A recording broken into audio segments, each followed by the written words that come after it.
అదే RTV app వార్తల్ని క్షణాల్లో చదివే అవకాశం ఉంటుంది. ఒక న్యూస్ పేపర్, ఒక టెలివిజన్ ఛానల్ మీ చేతుల్లో ఎప్పుడూ ఉంటాయి. వెంకటేశ్వర స్వామి ఆశీస్సుల కోసం గత 3 రోజుల నుంచి లక్షలాది మంది భక్తులు ఆశీస్సుల కోసం రావటం, కూటమి ప్రభుత్వంలో మెరుగైన సౌకర్యాలు భక్తులకు కల్పించడంలో ఈ సంవత్సరం చూశారు.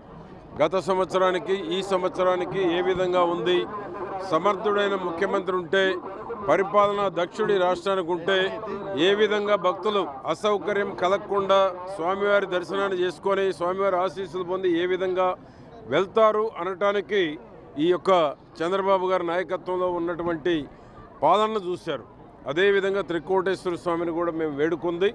నిన్న అసెంబ్లీలో ఏదైతే పవన్ కళ్యాణ్ గారు స్పష్టంగా చెప్పారు, ప్రతిపక్షం ఎన్ని కుట్రలు చేసినా, ఎన్ని కుతంత్రాలు చేసినా 15 ఏళ్ళు రాష్ట్ర ప్రజల కోసం, రాష్ట్ర అభివృద్ధి కోసం ఏ విధంగానైతే కలిసి ఉంటామని స్పష్టం చేశారో, రాష్ట్ర ప్రజలు కూడా అదే కోరుకుంటున్నారు.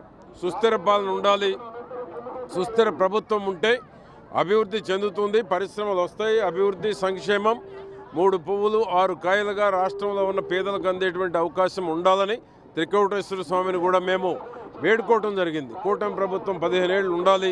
ఈ రాష్ట్రంలో రైతులు, రైతు కూలీలు, పరిశ్రమదారులు, వ్యాపారస్తులు, అన్ని వర్గాల ప్రజలు సుఖంగా సంతోషంగా ఉండాలని, త్రికోటేశ్వర స్వామి యొక్క ఆశీస్సులు అందాలని వేడుకోవటం జరిగింది.